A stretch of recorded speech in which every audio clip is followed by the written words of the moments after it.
focused on sanitation. And this is about the water operator partnership from World WaterNet and Jarmouk Water Company, but also from Hamburg Wasser and Mia Huna. We will have examples from Jordan and from Palestine. And of course, it will be about sanitation. After this session, you will have a coffee break. But after that break, there will be here in the same room another conference session about water operator partnerships. And that will have also examples from Jordan and Palestine, but it will be focused on drinking water. Sanitation, it's about sanitation. And as you probably will know, access to drinking water in the MENA region is very difficult. That's for drinking water 60%. For sanitation, it's far more worse. And why? Because it's more difficult. It's difficult to get your revenues. But also it's complicated because it's a cooperation of a water utility. It's about with a municipality. It's about households, technical challenges, scenarios. So it's in a sense more difficult than with drinking water. But that's no reason to not work on it and improve it. There are a lot of chances to improve your revenues with reused water, to diminish your energy resources use and other opportunities. We will guide you through such challenges and opportunities. And we will do that with 4 speakers, and they will introduce you to SureLine networks, how to renew them with an hydraulic model. It will be about the Blue Elephant, an opportunity for closing the water cycle and improve your revenues. And it will be about preventive maintenance. And with the last one, we will start now. So I will introduce the first speaker.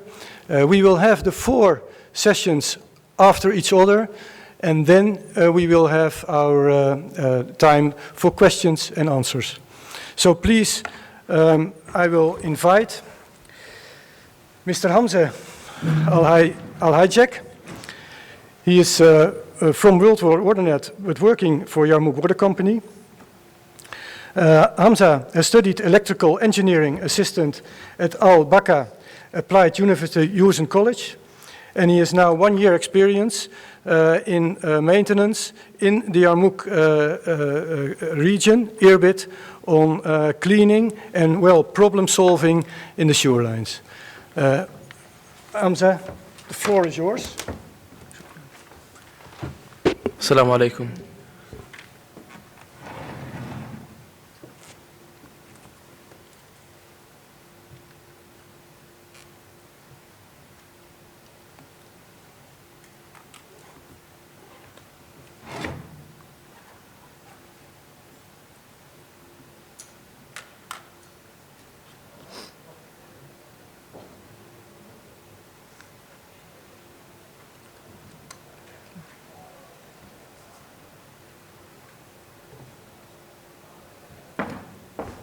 Let's start.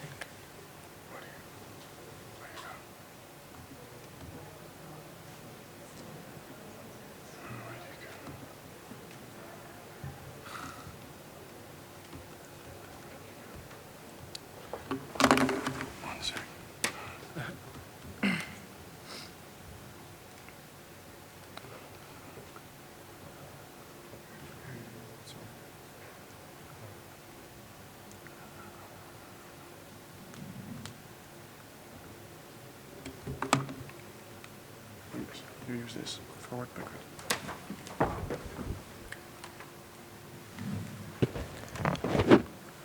بنحب نشكر أول شيء شركة أكوا على الدعوة اللي قامت بدعوتنا إلها تحدث عن الصيانة الوقائية. الصيانة الوقائية اللي راح نتحدث عنهم اللي هو المقدمة على الصيانة الوقائية وراح نتحدث برضو عن جزء من تدريبنا في أمستردام للصيانة الوقائية، وبرضو البير تو بير سبورت اللي بيقوموا فيه خبراء من أمستردام من شركة وورد ووتر نت. بالبداية شو هي الصيانة الوقائية؟ الصيانة الوقائية هي عبارة عن أنه طبعا لكل اختصاص ولكل تخصص بيختلف المعنى للصيانة الوقائية. راح نتحدث عن الصيانة الوقائية بخصوص خطوط الصرف الصحي وشبكات الصرف الصحي، وشو الفوائد اللي بنستفيدها من الصيانة الوقائية. في البداية احنا بنقوم بعملية الصيانة الوقائية لتحديد العمر الافتراضي للخط، برضو لحتى نقوم بمعرفة المشاكل الموجودة داخل الخط. والفكرة والشغلات اللي أكثر ممكن نستفيدها نعرف كيف ممكن نحل المشكلة إذا في مشكلة بالخط، أو يعني شو المشاكل اللي ممكن تواجهنا للفترة القادمة. ممكن يكون في مشاكل وممكن ما يكون في مشاكل أكيد، ولكن اللي نستفيده أكثر إنه بنحل وبنقلل من هاي المشاكل وبنعطي عمر افتراضي أطول للخط لحتى يكون يعني الاستفادة منه لفترة أطول. البريفنتيف مينتنانس ان يرموك ووتر كمباني، احنا عبارة عن فريق مكون من 4 أشخاص، 2 تقنيين تكنيكال و2 سواقين. المهمة تاعت الصيانة الوقائية ما بتتم إلا عن طريق الفريق المكون من 4 أشخاص، سائق على الجت وسائق على الفاكيوم، لحتى نقوم بتنظيف الخط، وباستخدام السيارة الثانية اللي هي الفاكيوم بننظف هذا الخط وبنصوره عن طريق التقنيات اللي الموجودة عندنا.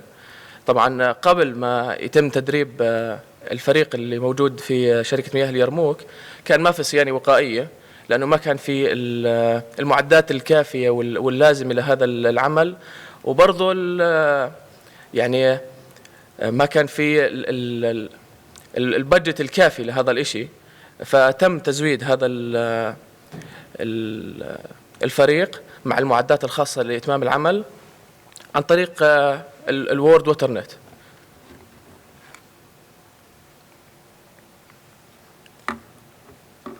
التدريب اللي قمنا في أمستردام كان في أكثر من تدريب.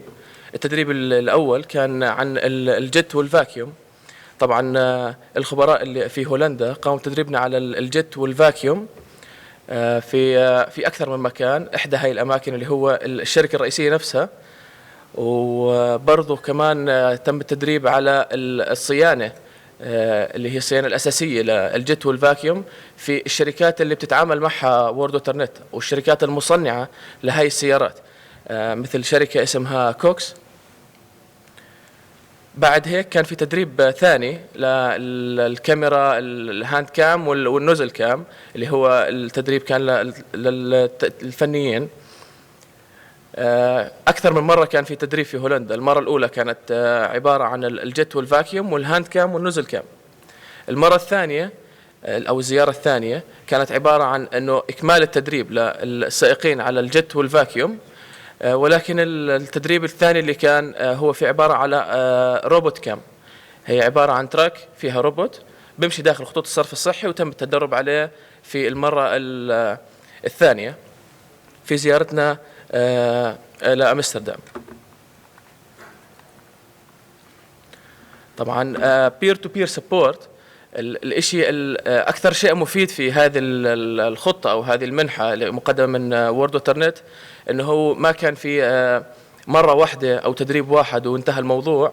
الشيء المفيد الأكثر إنه كان عبارة عن إنه الخبراء بيجوا كل فترة تقريبا شهر، وبيكون في تشارك بين الخبرات من مياه اليرموك وبرضه الخبرات اللي من الوورد ووتر نت، بتشاركوا خبرات مع بعض، وبيكون الدعم عن طريقهم الخبراء الهولنديين للفريق اللي موجود في الأردن بيكون دعم مباشر، ما بيكون فقط مرة واحدة، كل شهر بيجوا مرة تقريبا يعني، وبيكون في هاي المشاركات بالخبرات.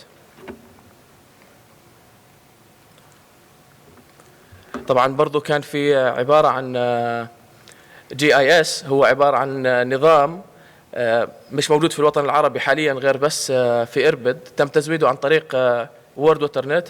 هو عبارة عن تطبيق أو موقع بنقوم بتحميل الفيديوهات اللي بنقوم بتصويرها، وزي ما شايفين حضراتكم في ألوان موجودة على هاي الخريطة، هي عبارة عن حالات الخطوط. كل لون بيعبر عن حالة، وممكن إنه نعرف هاي الحالات بالألوان بشكل سريع، أو برضه ممكن إنه نشوف الفيديوهات والصور اللي ممكن نحملهم. برضه ممكن نعطي نصائح بخصوص هاي الخطوط، إنه الخط نظيف أو الخط بحاجة إلى تنظيف، ممكن الخط برضه في كسر ما في كسر. الحالات الكاملة للخط ممكن تم تزويد صور، فيديوهات، وأي شيء.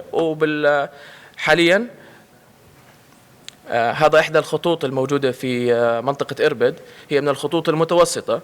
ممكن هذا الخط طبعا قبل التنظيف تم تحميله على نفس البرنامج الماب كيت.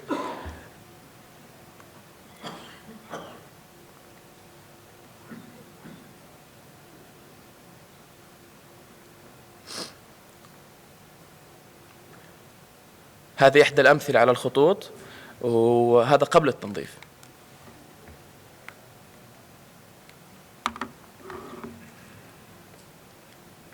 هيك بيكون الخط بعد التنظيف.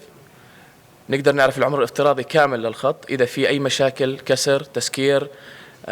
برضو ممكن إنه يعني نعطي اقتراح إنه مثلا الخط ممكن يتغير بعد سنة سنتين، ممكن ما يحتاج تغيير بالفترة القادمة. يعني بتقلل تكلفة وبتقلل كثير وقت وجهد.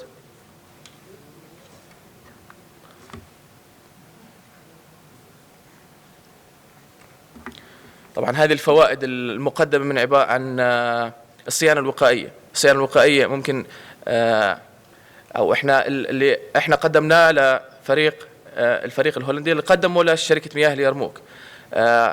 تخفيض أغلب المشاكل اللي ممكن تصير في الإربد أو بشكل عام اللي هو تحت مياه اليرموك. ممكن إنه إذا في مشاكل كنا متوقعين إنه خط كبير المشكلة فيه أو مسافة كبيرة، فنزلنا التكلفة تقريبا لحوالي 50% من وراء التصوير والتأكيد من المشاكل الموجودة في الخط، ممكن من الأمام، ممكن من الوسط، ممكن هي عبارة عن تسكير بسيط. برضو الصيانة الوقائية بتقوم بتقليل عدد الشكاوي. يعني جانا خبر من فترة من المدير المهندس عاصم بطاينة في مياه اليرموك إنه الشكاوي قلت بالفترة الماضية تقريبا ل50%. فإحنا نزلنا عدد الشكاوي اللي هي في المناطق اللي بتصير فيها شكاوي متكررة وبشكل كبير. برضو مشاركة المعرفة بين الخبراء زي ما حكينا، الخبراء الهولنديين وخبراء اللي من مياه اليرموك. والشيء المهم والأكثر اللي هو تقليل التكلفة اللي عشان نقوم بالصيانة أو نقوم بتغيير الخطوط. يعطيكم العافية وشكرا لكم.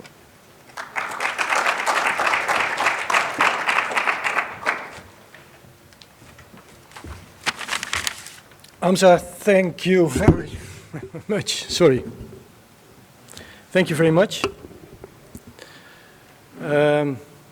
I noticed that I forgot to introduce myself. My name is Kees van der Lucht, and I'm a regional director at World Water Net and responsible for the MENA region. We will continue with Dua Matar, and she is a civil engineer that graduated from Al Najah National University. She worked in United Arab Emirates, designing pipelines, water tanks, and related infrastructure. She is currently working as project coordinator in Palestinian area and for the Palestinian Water Authority within the Water Operator Partnership with World Water Net. Dua, the floor is yours.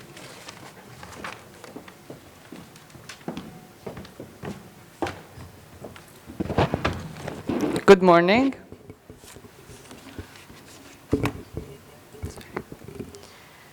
I am Dua Matar.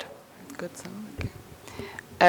I am project coordinator for the Palestinian Water Authority and the World Water Net partnership.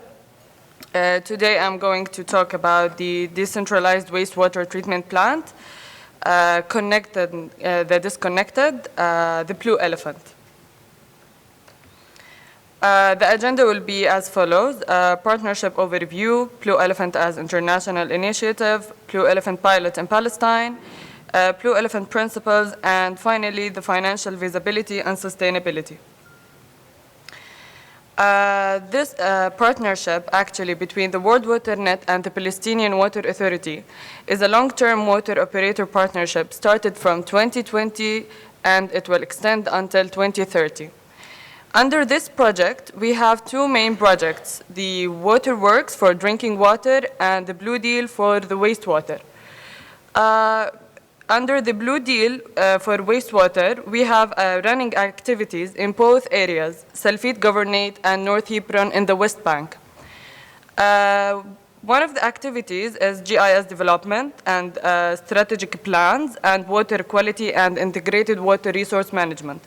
But today I will highlight about the most important activity, which is the decentralized wastewater treatment plant. Blue Elephant in Palestine, why we started this pilot in the first place. Many households in Palestine are not connected to the sewage network. Instead, they are using septic tanks. And as we all know, it is the worst thing for the environment using the septic tanks. Also, the effluent is discharged maybe in illegal ways into the wadi or in the near lands, and it's causing a lot of pollution. Again, why we choose the small decentralized wastewater treatment plant, we all know that the centralized plants will take a lot of cost and a lot of time, and this actually happened in Palestine. In Salfit area, we waited almost 20 years to get finalized the wastewater treatment plant. So our pilot actually start in Salfit Governorate. We installed 1 unit in Salfit Governorate and 2 units in North Hebron area. In the 2 locations, there was no sewage network in both locations, and there was a high public health risks, especially during COVID-19, during the pandemic. What's next? We aim to scale up for larger capacity to serve big hospitals, schools, and etc. Also, to assure the success of this pilot, we are cooperating to do quality tests periodically, and to assure maintenance and operation and get rid of all the maintenance challenges we are facing. And finally, after the success of the pilot, we are planning to reuse the water for agriculture. As you see here, this is the Blue Elephant. And as a definition of Blue Elephant, it's a unique decentralized wastewater treatment plant. It treats the water from black water to clean water, drinkable water. On the right side, you can see the concept of the treatment, and it's here in the picture. As you see, it's kind of recycling for the domestic water. Blue Elephant was developed by Yotem Company through the public-private partnerships between many water organizations, and one of them is World Water Net. Why Blue Elephant is unique? I'm going to talk about the general principles. At first, it has a smart membrane bioreactor for decentral treatment, and it serves almost 5 to 6 cubic meter per day, which is equal to 50 or 150 person. The effluent is suitable for irrigation and drinking, and it only takes a small footprint, so structural-wise, it only will take 2 by 2 square meter. And it's also using a minimal energy consumption. It is a solar-powered system, but also you can, of course, use the electricity, and the consumed power will be ranging from 300 to 750 watt if it's a 24-hour based. I'm going deeper to the treatment principles to just know how the water going from black water to a clean, clean drinkable water. First of all, at number 1, you can see the air blower, where the inlet is coming there, and the mixing will start to send it to the anoxic zone. And in number 3 and 2, you will find 2 separated tanks. One is anoxic tank and one is aerobic tank. The aerobic tank is for bioconversion of nutrients, and the anoxic tank is for denitrification. Also, in number 4, you will see the UF membrane. It's the ultrafiltration membrane. It's for the cross-flow filtration. And going to number 5, you will see the UV unit. It's for the foam release. And finally, you will see the permeate water going as the effluent or the outlet.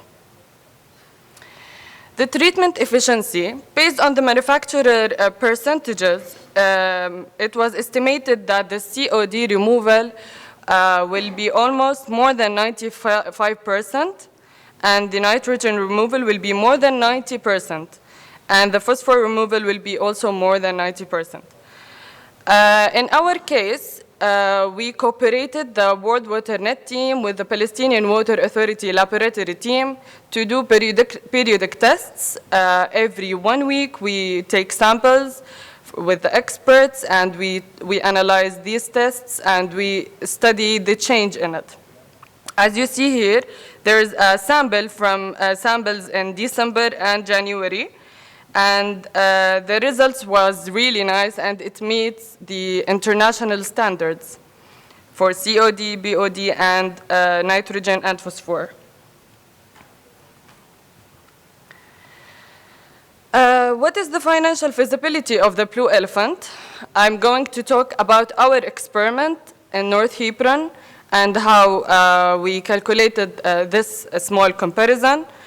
In the same location, we used septic tanks for the last 2 years, let's say, before Blue Elephant. And to discharge the water from the septic tanks, for a comparison, we estimated 150 cubic meter per month. So if you want to discharge this amount, we need a sewer truck. And this sewer truck capacity is almost 10 cubic meters, so we need it 15 times. So the sewer truck will cost us almost $830 per month. But if we are using Blue Elephant, we will need to pay for the operation and maintenance almost $84. It's including the electricity and citric acid for cleaning and other chemicals. And the depreciation is calculated based on the lifetime of the Blue Elephant, also the lifetime of the spare parts. So it will be almost $111. And for the quality tests, as per the Palestinian Water Authority, will cost almost $70. So the total will be $265 per month. Of course, these are approximate numbers based on the situation, based on the maintenance that we will do. But you can see the difference, the big difference in the numbers. In addition that when we are using the septic tanks and discharging by sewer networks, there is that unseen costs. It's represented in the environmental and health risks. So this is the operational cost, as you see. And also I want to mention that the maintenance is done by, the operation and maintenance is actually done by a special application connected to the Blue Elephant, and also it was developed by the Yotam company. So there is a continuous alarm system to notify us when there is any problem in the Blue Elephant. For the sustainability, again, the Blue Elephant has a small footprint, so structural-wise, it's acceptable and will not cost any additional cost for structural-wise. It's only 2 by 2 square meter, and it's a solar-powered system, so it's energy consumption. And using Blue Elephant will reduce CO2 by reducing our dependency on the water, the drinking water production, which is of course reduce more CO2. And for the wastewater use, now we are encouraging people and making them feel more safe when using the treated wastewater by assuring a good quality of the treated wastewater, especially for the farmers, for the industries to use these treated wastewater. And finally, it could be as an irrigation solutions. Farmers in our area, especially in the West Bank, they complain of the high prices of water. So if we gave them this replacement, this alternative with a lower price, it's like we are gaining more revenues and they are gaining water with lower price. So we are doing the recycling and also we are doing irrigation solutions. Also, if it's, until now, since it's pilot and we are not sure 100% that it's drinkable, we can use it for landscape, watering the landscape and stick with the rules what kind of irrigation we can use this treated wastewater based on the Palestinian rules. Thank you for listening, and we will wait the question during the session, after the session. Thank you.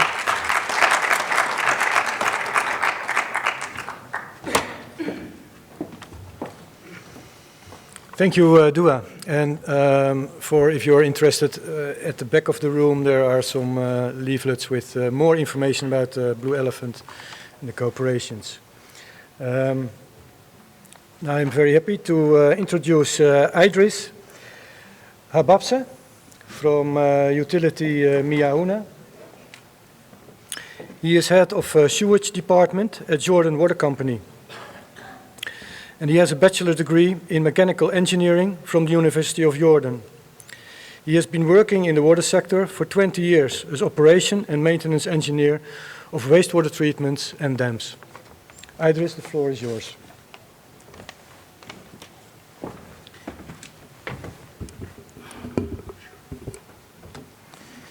Thank you, Mr. Keys. Good morning, ladies and gentlemen, and welcome to Energy Analysis at Madaba Wastewater Treatment Plant. First of all, I would like to thank the organizer, WaterNet, and Hamburg Wasser from Germany for the opportunity to joining you in this session and sharing our energy analysis study with you. Also, I would like to let me extend a special welcome to our German partners from Hamburg Wasser, Dr. Claudia, Dr. Shakila, Lydia, and Mr. Karam. And thank you for continued support. Wastewater treatment is a high energy consuming process. Globally, it consumes 1% of world energy consumption and 15% of the water treatment industry. So, the improving of energy efficiency is very important. It can reduce the energy cost, the gas emission, and increase the treatment efficiency. The potential for energy efficiency at wastewater treatment plant in our region, MENA region, could be reached at least 30% of the total consumption. Let me start my presentation with the agenda. First, I will begin by some fact of my company, Jordan Water Company, Miaouna, and Madaba Wastewater Treatment Plant, the study of this analysis, the study case of this analysis. Then I will go to the main activities on the German-Jordanian Water Operators Partnership. I will continue by the web approach, which we use to analyze our energy consumption, the set of rules of DWA 216. And finally, I will present the most important analysis results of energy saving opportunities. Some fact about Jordan Water Company. It is the largest water operator in Jordan. It is responsible for water supply and sanitation services for the capital governorate, Amman, and 3 central governorates, Madaba, Zarqa, Al-Balqa. Around 7 million people, more than 1 million customers, 51 pumping stations, and 7 wastewater treatment plants. Mia Huna strives to reduce its energy consumption through implementing effective energy management system and promote the long-term environmental and economic sustainability of its operations. For this reason, Mia Huna Company has a strong commitment to reduce energy consumption, ensure continual improvement in energy performance, and consider the energy performance improvement in design and modification of its facilities, equipment, systems, and processes. This is the top view of our plant, of my plant, Madaba Wastewater Treatment Plant. It serves Madaba City, more than 200,000 inhabitants, 65% of total subscribers covered by sanitation, and the city is still growing very fast. The plant was built in 1986 with capacity of 2,000 cubic meter per day, then expanded in 2002 to extended aeration, activated sludge, with capacity of 7,600 cubic meter per day. Today, and after 20 years, the plant needs to update and expand again. The results of this analysis will use to plan a new plant more energy efficient. Mia Huna from Jordan, Hamburg Wasser and Hans Wasser from Germany entered in 2021 in a long-term partnership to promote the transfer of know-how and sharing experiences through peer-to-peer approach. And one of the main goals is to make the wastewater treatment plants in Mia Huna Company more energy efficient. The main activity conducted through the WOP last year, fruitful discussion and sharing experience during our participation of the 4th networking event of the utility platform last May in Stuttgart. Visiting EVAT Munich 2022 last June, and strong knowledge of the latest technology solutions in the field of water and sanitation. Visits on each other plants, Stuttgart and Bremen in Germany, Madaba and South Amman in Jordan. Okay, that covers the introduction, company, and the Madaba plant and the WOP. Next, I would like to move on and explain the approach used for this study. DWA set of rules is viewed in Germany as the general basis for planning and operation of plants in water and wastewater management. It contains standard plus guidelines, the most recent findings on time-tested procedures by experts.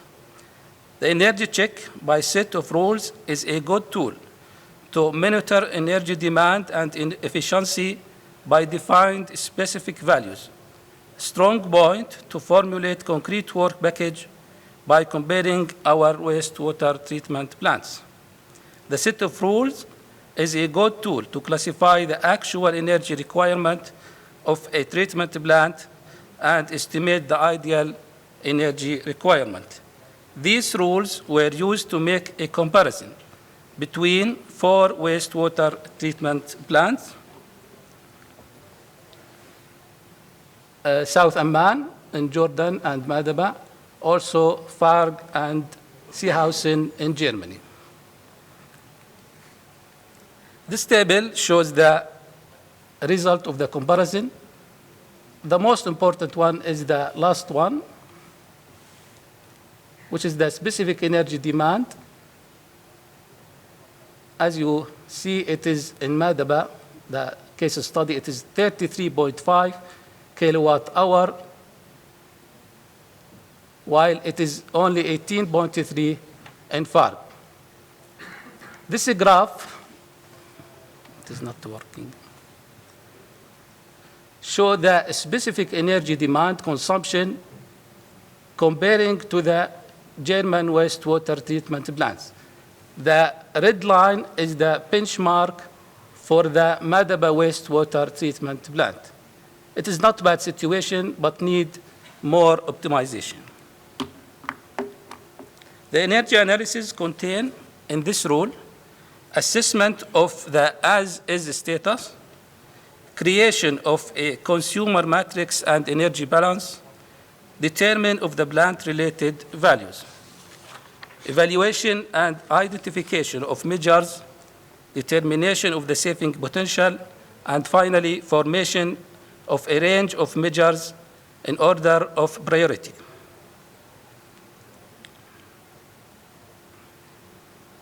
Energy check is a quick comparison with other plants, and it is a good tool to show long-time effects on energy demand, and it is the first step in analysis. Then, the energy analysis, it is detailed survey and evaluation of the energy situation based on a complete consumer matrix. This is the on-site Madaba.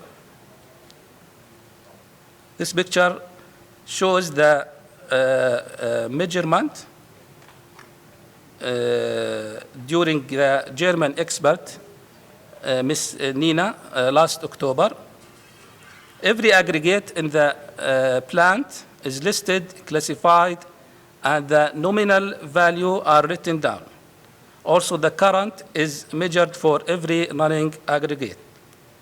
The measures identified are divided into the main priorities. Number one, immediate measure, which is fast win measure.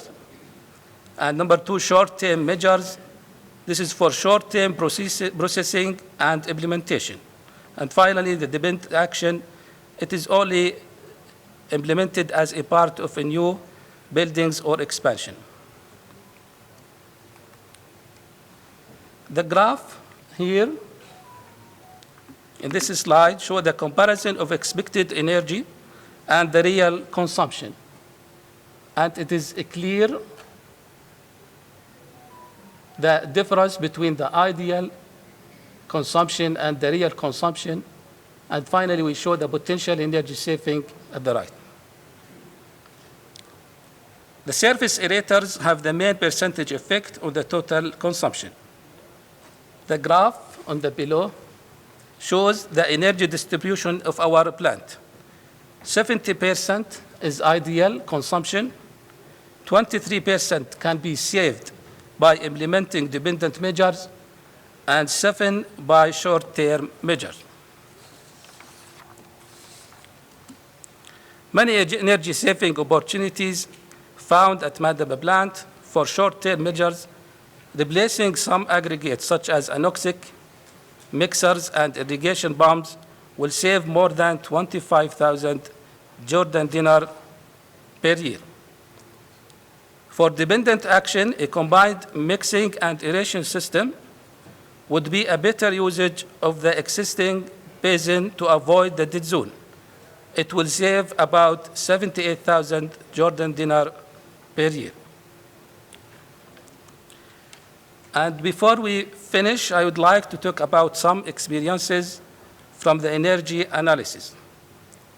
I think that the focus on process and energy optimization for treatment plants got bigger in the last few years due to the fact that Jordan has limited water and energy resources.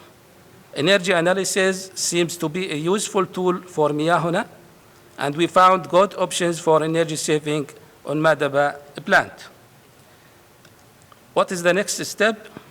The next step should be, we will use this result to implement some of measures found in the analysis in the short time and to plan the new sewage treatment plant more energy efficient, adapted to local conditions in the long term. Thank you for your attention.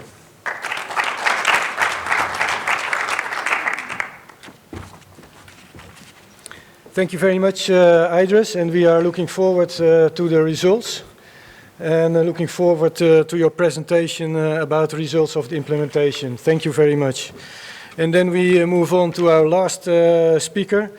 Arrived tonight at 1 o'clock, so well, he is here, but maybe also not yet completely. Njord has studied chemistry at the Leiden University and the Technical University of Delft. He is the project manager of the WOP Jarmouk Water Company World WaterNet, and is at WaterNet responsible for the team Projects and Networks. He has more than 10 years experience in the water technology sector. Njord, the floor is yours.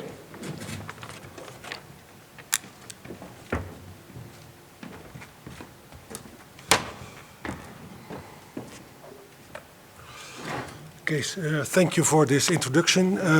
Ladies and gentlemen, welcome. My name is Njord Oskam and I'm the representative of World WaterNet.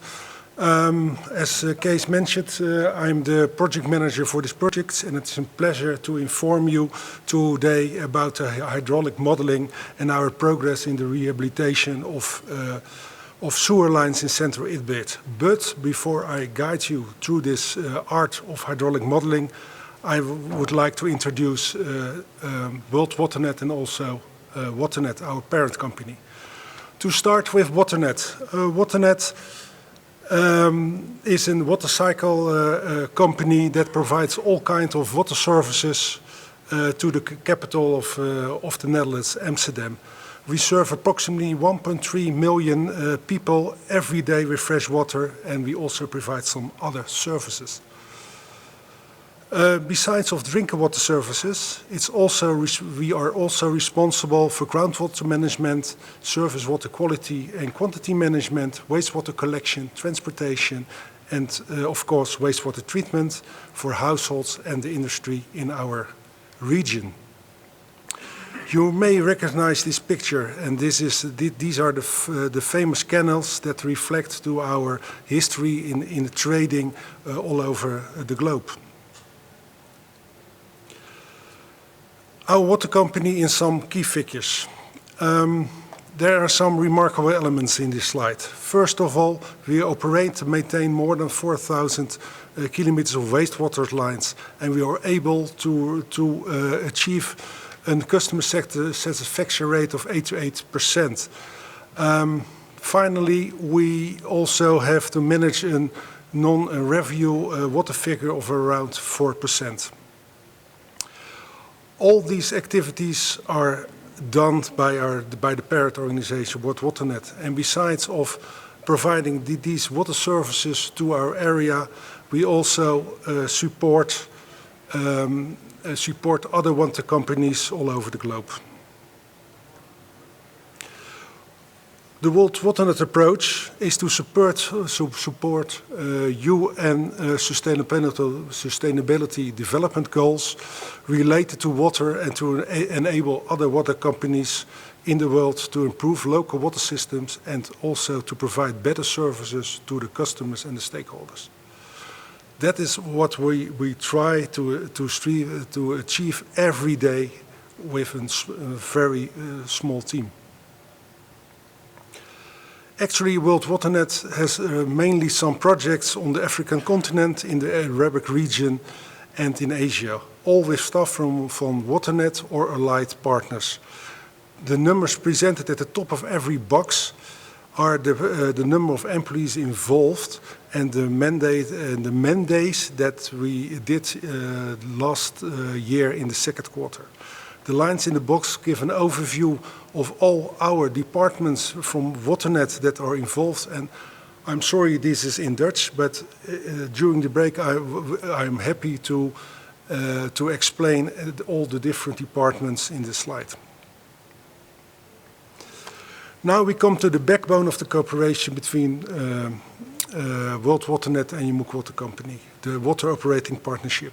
This peer-to-peer cooperation is demand-driven and strives to empower Jarmouk Water Company to operate independently on a high financial and technical level.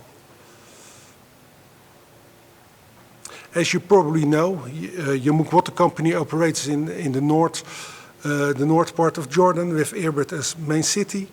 The program is funded by a grant of the Dutch government via the Embassy of the Kingdom of the Netherlands, and the duration of the water operation partnership is about 36 months. And we are now in our 3rd year of operation. As mentioned before, our approach is demand-driven in a peer-to-peer construction.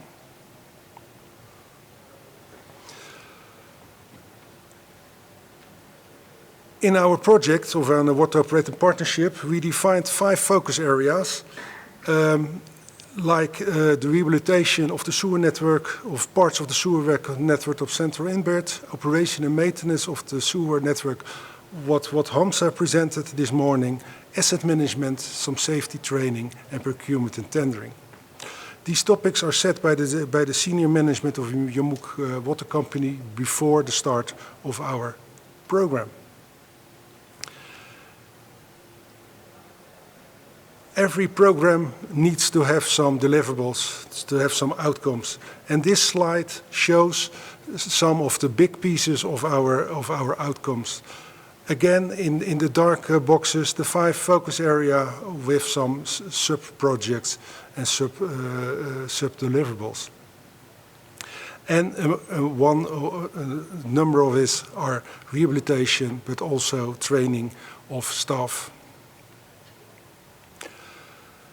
As mentioned before, we are in the 3rd year of our project, and this slides give an overview of the process, of the progress based on the 2nd year end. The green boxes are almost completed, so about 95% completed. The orange ones are between 50 and 95%, and the blue ones are less than 50% in completion.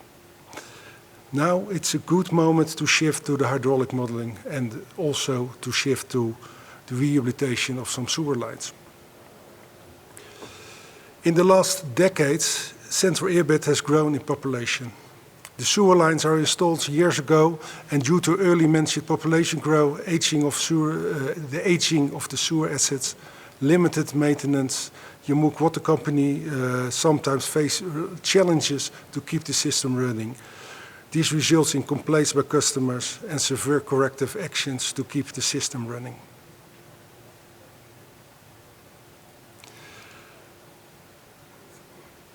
There are different options to design a sewer line, and engineers always want to be on the safe side. This normally results in over-designed solutions with a safety factor of about 2 to 3.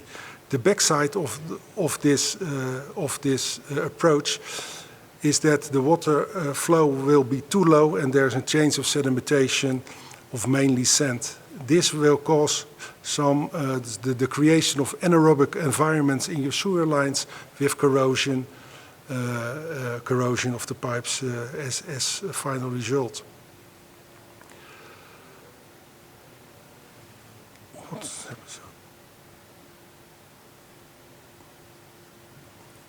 So World WaterNet started to set up the hydraulic model for Central Irbid to describe the actual situation, to identify bottlenecks, and to generate starting points for the design of the new lines. And finally, we like to have clear understanding of the balance between investment cost, future performance, and risk, as we normally do in an asset management approach. Last year, Yamuk Water Company and World WaterNet awarded a contract to the Consolidated Consultants Group, CCG, to set up the hydraulic model.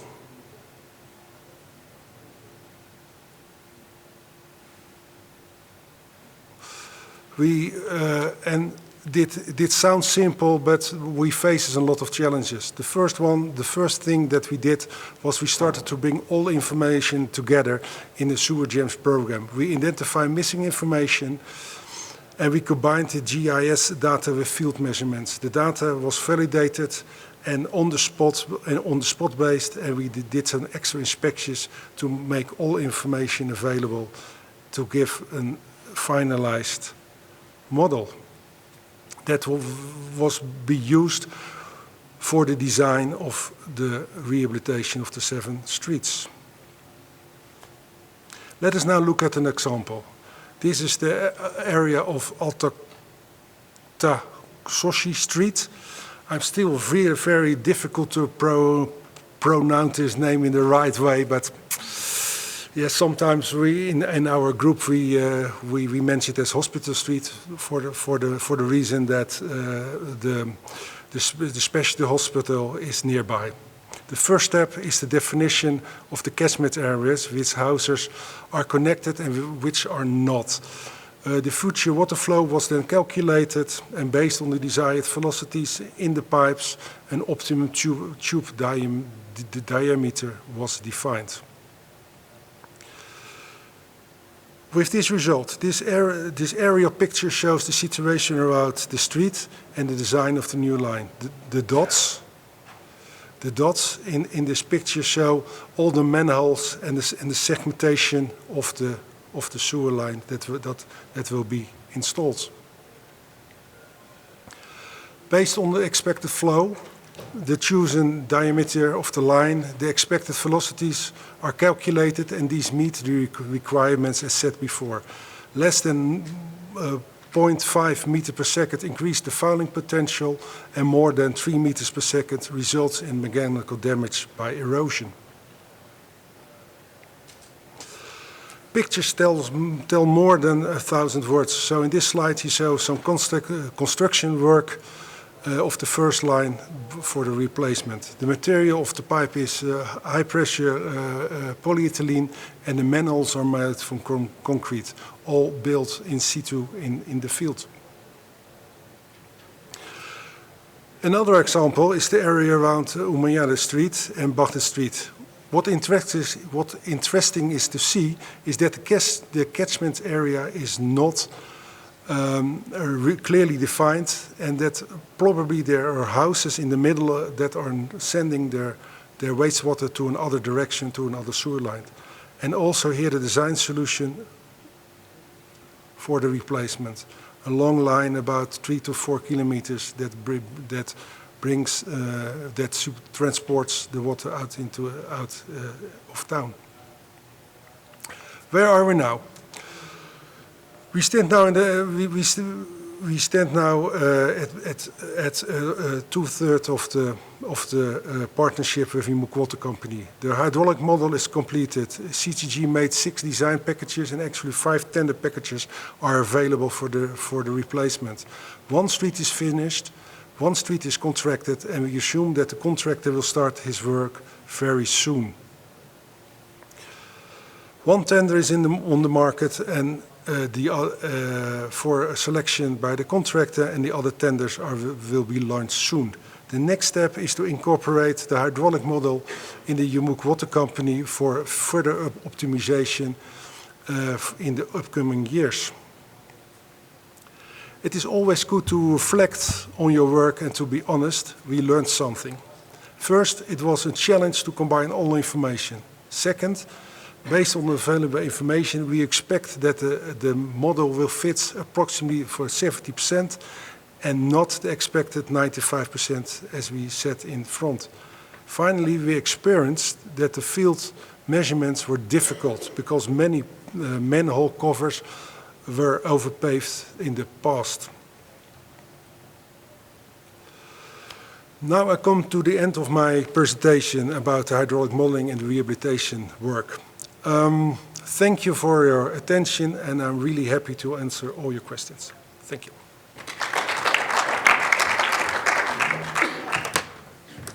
Yes, thank you. Thank you very much, Njord.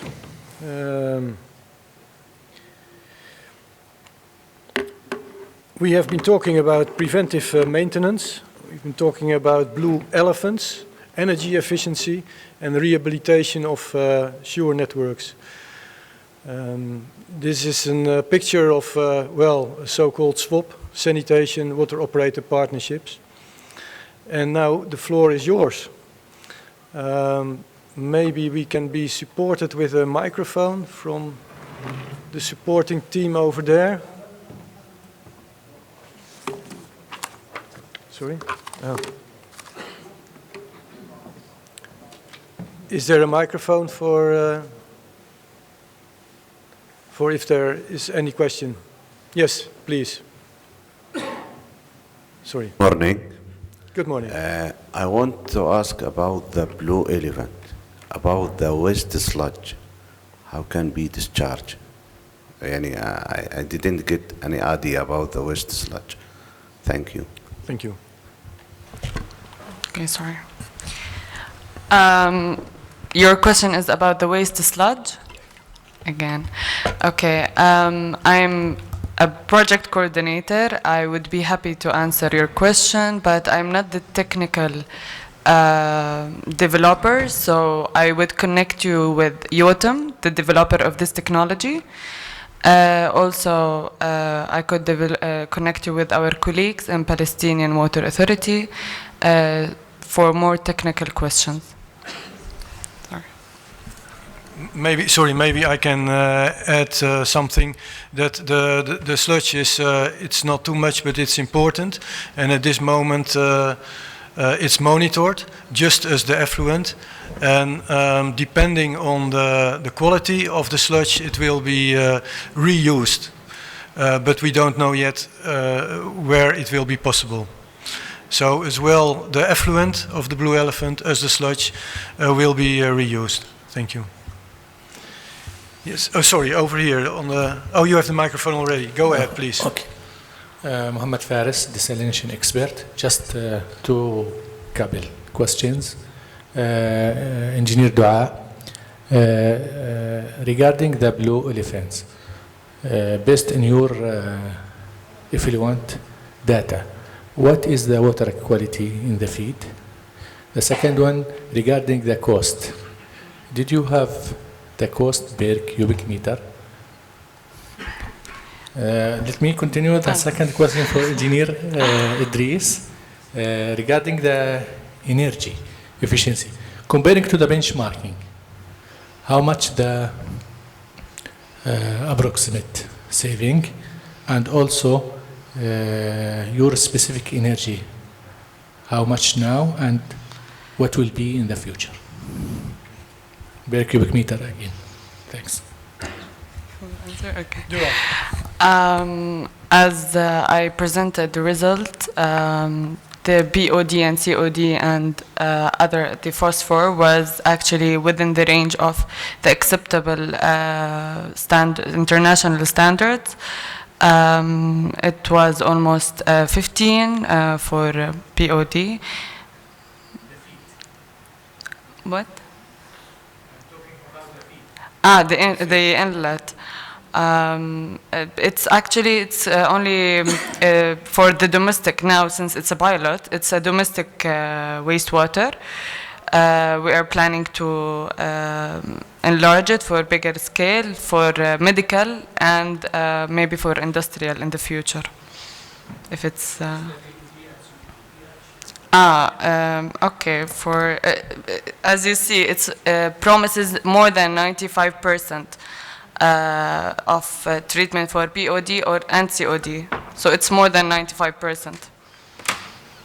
And the second question was about the cost, right? The cost actually it's not fully calculated because it differs, but we can say the cubic meter it can cost us 5 shekels, 5 to 6 shekels, which is almost $3. Thank you very much. Iris. Thank you for your question. The analysis approach used in Madaba plant is a set of rule DWA 216, which based on the comparison between the plants in Jordan and in Germany. We compare Madaba with Farg plant. The specific energy demand in Madaba based on BOD is 33.5, as I mentioned, while it is only 18.3 in Varg. We hope to reach this specific energy demand in the future. Regarding the other question, the saving opportunities, the ideal consumption, the ideal energy consumption in the current situation is around 70%. So we have around 30% opportunities for saving, which means 1/3 of the current consumption. For Madaba in kilowatt, it is around 1 giga kilowatt per year. Thank you. Very much. Well, you, sir, here, finally, at the second row. Thank you very much. My name is Kamal Zobi, consultant. In fact, I'll be addressing both Ms. Dua and Mr. Idris, because the subject is closed. First, let me comment on the blue elephant that you presented. This looks to be just a project for demonstration. It's very small. Now, in Jordan, we used biochemical reactors in Zaatari camp. We have 2 big units that treat every day 2,000 cubic meters. The problem arose was related to the sludge, high quantities of sludge, what to do with that sludge. And this urges me to ask maybe Hamburg Water, because of their vast experience, about the sludge reuse in Germany. What is done with that sludge? Where do you go with it? What are the specs and so on? Because in Jordan, we have a big problem with the sludge in all the 35 treatment plants. We have huge quantities of accumulated sludge at the Samra plant, Erbil plant, Shalal plant, everywhere. So this is a real problem that we couldn't overcome, as the standards do not allow to use the sludge as fertilizer. And we are looking for a way how to solve the problem. It's a comment rather, I don't need answer. You in your presentation, twice you said that the effluent would be drinkable water, which is not correct. Please take care of the wordings. With BOD of 10 and 15, you can't drink the water until COD of 30 and so on. Huh? So I mean by standard, even if it was 1. In Jordanian standard and Palestinian standard, even if the body is 1, you can't drink the water, because ما هو the standards are rigid. They say the treated wastewater couldn't be used for drinking. Stop, regardless the quality, because if you test today and it's BOD of 0, you can't guarantee for tomorrow. You have no guarantee. It could be 5, you know. So this is, I know about maybe 2 or 3 places in the world where the effluent could be used for drinking. I appreciate the work done for the... More questions?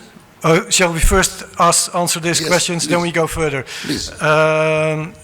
Dua will answer the question about the blue elephant, and Njord will reply on your answer about the sludge. Thank you.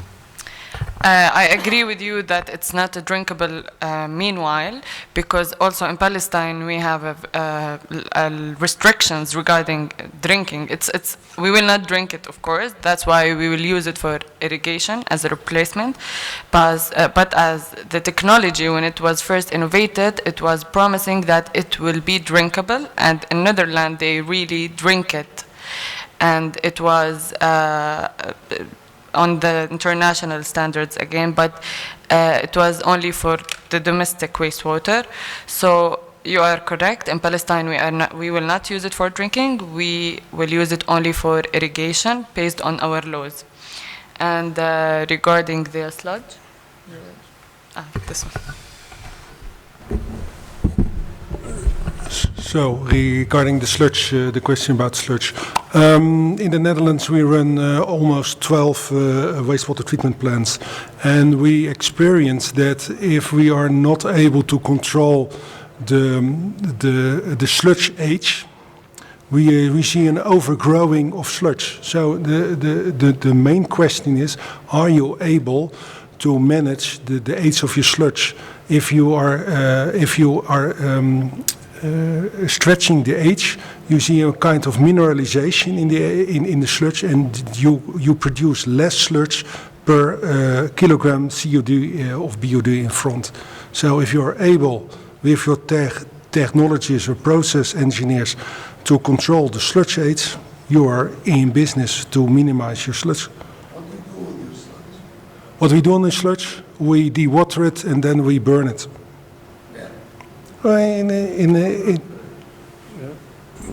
We have incineration installations in the Netherlands where we burn the waste active sludge after dewatering to about 28 to 30% dry material. Thank you. Maybe in addition, the result of this burning of the sludge is that that's green gas, and the green gas, well, is just used for driving cars, and we are also get other minerals, phosphates, out of the sludge before we burn it. So it's, well, part of the circular approach. Yesterday I joined a meeting about sludge, and I understood that at this moment the Arabic word for sludge isn't known yet a lot. So there is a big job to do, and well, the knowledge is there, and we're happy to support that. Another question over there, and you had more questions, so we get back to you, but first... Answer his question. There are coming more answers. Thank you. I can briefly explain what we are doing in Hamburg. For the sludge treatment, we go a completely different way. We don't do aerobic digestion, which is very energy consuming, because the sludge age is old, the sludge is consuming a lot of oxygen. So you need a lot of energy for aeration. It is to minimize the sludge. We don't want to minimize the sludge. We want to maximize the sludge. Because it's going to anaerobic digesters, we are producing biogas. We even add residual fat from restaurants, other things, to improve biogas production. The biogas is partly converted to electric energy using gas turbines, partly purified to go to the gas grid. In Hamburg, we have a gas grid. The house connection have gas. We have green gas distributed in Hamburg. And then the sludge is incinerated, giving more energy. And just about a year ago, we started the first full-scale plant for phosphorus recovery from the ash of the incineration process, because we found that phosphorus recovery before incineration is not cost efficient.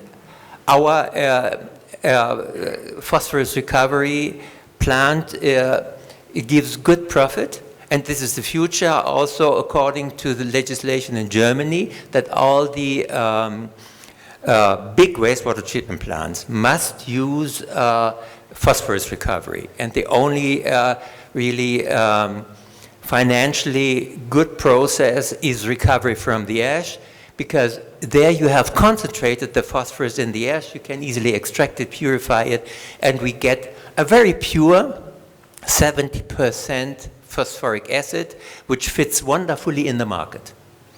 And with all these measures, the wastewater treatment plant in Hamburg is fully energy autarkic. We produce even more energy than the wastewater treatment plant is consuming, and this energy is also going to the grid. So it is a different way, and if you don't know what to do with the sludge, use it for energy production. Bring it to Hamburg. This is too costly. But if you would collect the sludge, if you would use anaerobic technology, produce biogas, yes, you will get sludge. You will get finally after digestion, you still have sludge, but you could collect the sludge. Yeah. Of course, it doesn't make sense that every wastewater treatment plant has a small incineration plant. Doesn't make sense. Yeah. This is powerhouse technology. Yes. This is not easy. But what you could do maybe in Jordan, if you collect the dried sludge and then have one central incineration plant, then you would get rid of the problem what to do with the sludge. Thank you very much, and I think it underlines that just like the reuse of water, also sludge is necessarily a problem, but offers a lot of possibilities, and it's important to think about that, work on that, and although there are already a lot of solutions and possibilities, in the end it's of course important what the local situation is and about sizes and quality. Thank you very much. Are there more questions? Yes, please. Hello, Dirk Winkler, GIZ Jordan. I have not a technical question, but I would like to understand the concept of this partnership. Is it understood as a partnership on eye level? And if so, what is the benefit for WaterNet?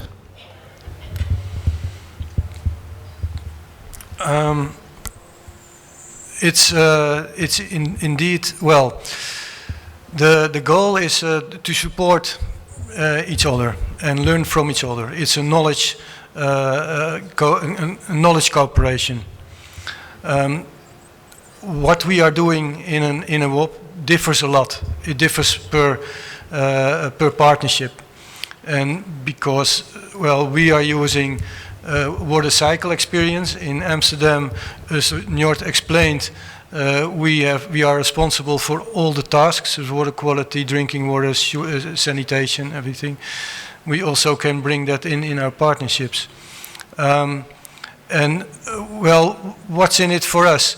It's two important things. One is just supporting other utilities. We only have WOPs with other public utilities, so that's a precondition. And on the other hand, yes, we also learn from it. And that's, for example, in the Netherlands, we are confronted with climate change. Until 3 years ago, we had no problems with drought. For example, for our drinking water, we had 2 resources. We just finalized a strategic study for the long term and decided that we didn't need more resources. And now it's really changed. Within 3 years, we are thinking about new resources. And a region, for example, like the MENA region, is living already much longer with drought. So we are learning from that. And last but not least, it's also for the employees of World WaterNet. It's really very interesting to do this project in other countries, to use their skills, their technical skills for bringing in, but also learning from the partner and learning from complete other situations. Maybe our colleagues from Hamburg can add something on that, because, they are doing the same, but also maybe in another way. Claudia?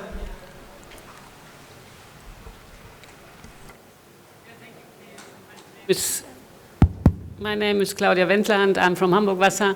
We will have the session afterwards, the second WOP session.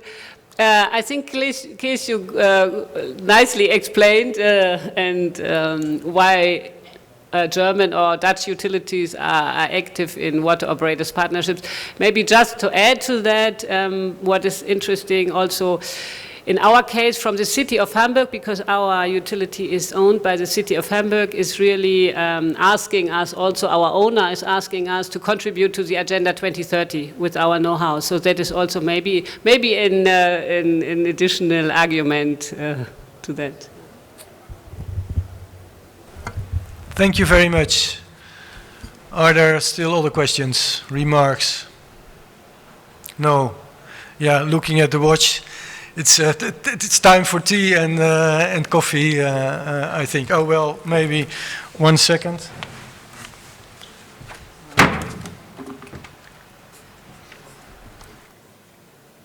Yes. We finalized the rehabilitation of our sewer network in the first hospital street. As Njord said,